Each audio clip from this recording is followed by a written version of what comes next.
नमस्कार, आदाब। आप देख रहे हैं न्यूज 18 JKLH का सोशल मीडिया प्लेटफॉर्म और मैं हूं इकबाल हुसैन। आज हम बात करेंगे जम्मू कश्मीर की उमर अब्दुल्ला सरकार के 1 साल के सफर की। उनका 1 साल पूरा होने जा रहा है, यानी जब से उनकी हुकूमत बनी है तब से 1 साल होने वाला है। 16 अक्टूबर 2024 को उमर अब्दुल्ला ने मुख्यमंत्री पद की शपथ ली थी। 1 साल बाद यानी 2025 में हम ये समझने की कोशिश करेंगे कि जम्मू कश्मीर की जनता कितनी खुश है और नेशनल कॉन्फ्रेंस की सरकार अपने वादों पर कितनी खरी उतरी। ये 2019 के बाद पहला चुना हुआ प्रशासन है और जनता की उम्मीदें आसमान छू रही थी। तो क्या बदला, क्या वादे पूरे हुए? आइए गहराई में चलते हैं। 2019 में आर्टिकल 370 हटने और जम्मू कश्मीर को केंद्र शासित प्रदेश बनाए जाने के बाद 2024 के विधानसभा चुनाव जनता के लिए एक नई उम्मीद लेकर आया। नेशनल कॉन्फ्रेंस ने 42 सीटें जीतकर स्पष्ट जनादेश हासिल किया। उनके घोषणा पत्र में बड़े बड़े वादे थे जो जनता के दिलों को छू गए। राज्य का दर्जा और आर्टिकल 370, केंद्र से पूर्ण राज्य का दर्जा बहाल करवाना और आर्टिकल 370 को फिर से लागू करने की कोशिश। 1 लाख नौकरियां, युवा रोजगार कानून, दैनिक मजदूरों की नियमित करना और हर घर को 200 यूनिट मुफ्त बिजली और सालाना 12 मुफ्त सिलेंडर। महिलाओं के लिए मासिक भत्ता, मुफ्त बस यात्रा, एजुकेशन और स्वास्थ्य में सुधार यानी कि हेल्थ पॉलिसी कितनी सुधरी।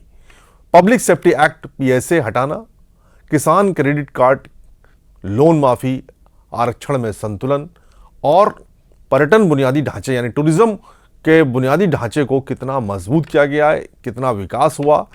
इन वादों ने कश्मीर घाटी और जम्मू दोनों में उत्साह जगाया, खासकर घाटी में, जहां 2019 के बाद लोग केंद्र के फैसलों से नाराज थे।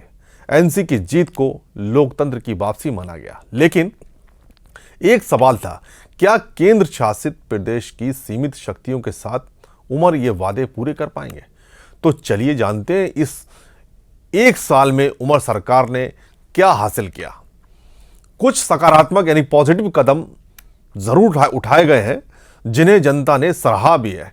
महिलाओं के लिए मुफ्त बस यात्रा, घोषणा पत्र का एक वादा था कि महिलाओं को मुफ्त बस सेवा मिलेगी। ये योजना शुरू हो चुकी है और जो ग्रामीण इलाके हैं, ग्रामीण इलाकों तक पहुंच रही है। इससे दैनिक यात्रा आसान होगी, खासकर कामकाजी और कम आय वाली महिलाओं के लिए। वहीं सरकार ने 300 मेगावाट अतिरिक्त बिजली की व्यवस्था की, जिससे बिजली कटौती में कुछ कमी आई।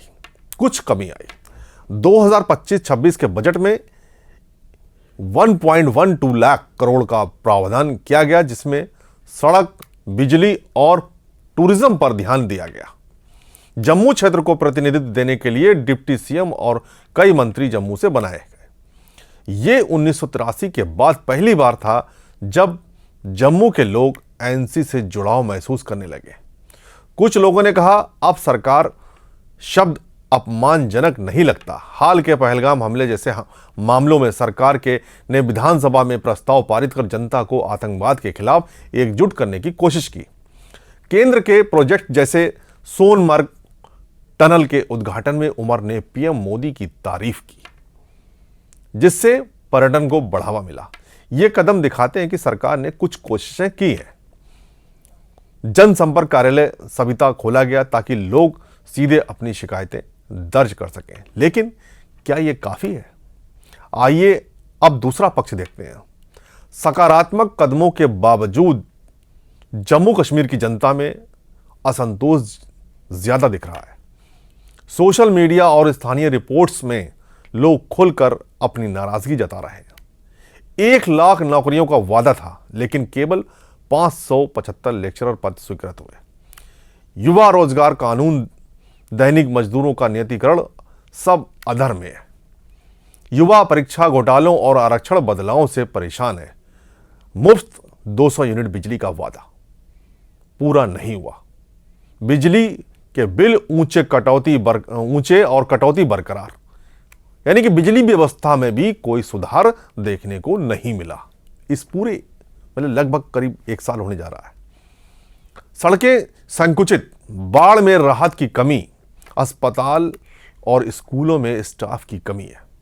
यानी सोचिए ज़रा कि जो अस्पताल जैसी जो फैसिलिटीज़ हैं उस पर तो सरकार का पूरी तरह फोकस होना चाहिए था, लेकिन उसमें भी स्टाफ की कमी है। राशन कार्ड कैंसिलेशन की धमकियों से लोग परेशान। केंद्र शासित प्रदेश की वजह से सीएम की शक्तियां सीमित हैं। पुलिस, कानून व्यवस्था, वित्त सब लेफ्टिनेंट गवर्नर के पास है। लोग कहते हैं क्या कि उमर साहब के पास पावर ही नहीं।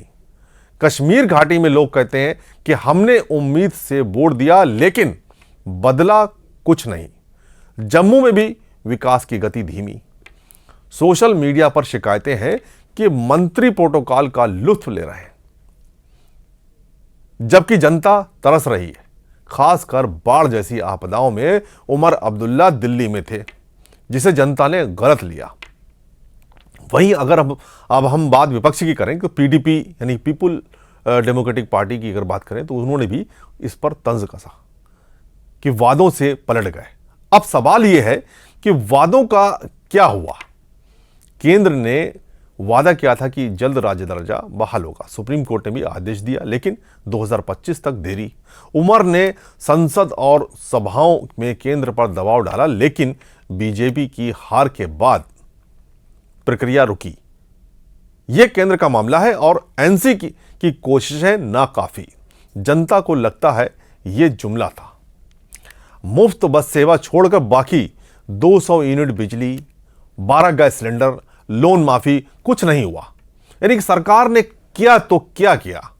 एक साल गुजर रहा है लेकिन जनता जो है बिल्कुल खुश नहीं है उमर सरकार से। क्यों? वजह क्या रही? यही सब वजह है कि जो उन्होंने अपने मैनिफेस्टो में जो वादे दिखाए थे उन वादों से लोगों में जो चीजें बताई थी कि हम ये करेंगे वो करेंगे, लेकिन हुआ क्या? कुछ भी नहीं। बहरहाल 1 लाख नौकरियों में केवल 575 पद। पीएसए, आरक्षण सुधार, दैनिक मजदूर सब आधार में है। सरकार का कहना है कि हमने कोशिश की लेकिन यूटी की बाधाएं और केंद्र की देरी रुकावट है। यानी सिर्फ कोशिश की लेकिन जनता पूछती है दिल्ली बिना स्टेटहुड के सुधार कर सकती है, हम क्यों नहीं? तो जनता कितनी खुश है? सवाल है, ये बहुत बड़ा सवाल है। सच कहें तो मिश्रित जवाब है, यानी कि मिला जुला असर देखने को मिला, लेकिन निराशा हावी।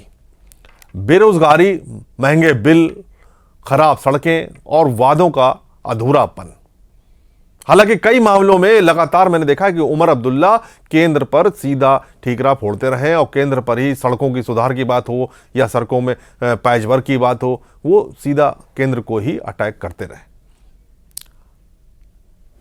हमने से सीएम खराब सड़कें और वादों का अधूरापन, लोग कहते हैं कि हमने उम्मीद से वोट दिया लेकिन धोखा मिला। ये लोगों की जुबान है कि धोखा मिला। यानी कि इस 1 साल में जो वादे थे वो सरकार पूरे नहीं कर पाई। अब पब्लिक का यही कहना है, आवाम का यही कहना, जम्मू कश्मीर की आवाम का यह कहना है कि उन्हें धोखा मिला। केंद्र पर निर्भरता और उमर की चुप्पी को कमजोरी माना जा रहा है। उमर सरकार ने कुछ छोटे कदम उठाए लेकिन बड़े वादों पर खरी नहीं उतरी। यूटी की बाधाएं और केंद्र की देरी बहाना बन रही। जनता का भरोसा टूट रहा है। अगर सरकार को दोबारा विश्वास जीतना है तो चाहिए कि वादों पर टाइमलाइन है ना, टाइमलाइन बनाए, उनको तय करे कि हम ये समय सीमा में ये वादे पूरे करेंगे, तब पब्लिक पे भरोसा हो सकता है। जन शिकायतों का तेज समाधान बहुत जरूरी है कि जो लोगों की शिकायतें हैं, कई जगह जम्मू कश्मीर के मैंने ग्रामीण क्षेत्रों की जो खबरें देखी हैं कि वहाँ कहीं पानी की किल्लत है, कहीं पानी की बड़ी समस्या है, तो कहीं वो बिजली की समस्या है, कहीं बिजली के पोल डैमेज हो गए हैं, वो रिपेयर नहीं हो रहे हैं। इन महीनों से मतलब जो है वो रोड उनके नहीं है, निकलने की जो सड़कें हैं वो ढंग से नहीं निकल पा रहे हैं, या बच्चे स्कूल जाने में बड़ी दिक्कतें होती हैं। ये सब कहाँ गया? विकास तो कुछ दिखाई नहीं। शिकायतों का तेज समाधान होना चाहिए। जम्मू कश्मीर को शांति और विकास का न्याय चाहिए, है ना। तो ये जो पीस लाने की भी बात हो रही है तो ये कहीं ना कहीं जम्मू कश्मीर की सरकार की भी जिम्मेदारी बनती है कि इसमें उनको इन्वॉल्व होना पड़ेगा और वहाँ के डेवलपमेंट, वहाँ के लोगों को जो न्याय चाहिए उसके लिए उन्हें काम करना पड़ेगा। तब लोगों पे, उमर सरकार पर जो लोगों का भरोसा है वो बन सकता है। नहीं तो फिर जो बदलाव की जैसे बात जनता कर रही है तो वो भी हो सकता है। बस बहाने नहीं, क्या उमर सरकार अगले साल जनता की उम्मीदें पूरी कर पाई? यानी कि एक साल तो हो गया है, अब आने वाले पूरे दूसरे साल में क्या ये वादे जो किए गए हैं मैनिफेस्टो में, इस पर फोकस करेगी सरकार, उमर सरकार, है ना? ये जो वादे जो अधूरे रह गए हैं, क्या उन पे टाइमलाइन बनाएगी उमर सरकार? क्या ये तय करेगी कि इनकी समय सीमा ये होगी और उस समय सीमा पे वो पूरा किया जाए? हेल्थ जैसा सेक्टर जो है, सुविधाएं नहीं मिल पा रही हैं, जो अस्पतालों में स्टाफ की कमी है, क्या उसको पूरा कर पाएगी ये उमर सरकार? ये आने वाले साल में एक बड़ा चैलेंज होगा, बड़ा मतलब इनको सामना करना पड़ेगा इन सारी चीज़ों का। ये वक्त बताएगा। खैर, ये वक्त की बात है, ये वक्त बताएगा कि सरकार जनता की उम्मीदों पर सरकार कितना खरा उतर रही है। ये वक्त बताएगा। अपनी राय हमें कमेंट्स में ज़रूर बताएं। जय हिंद।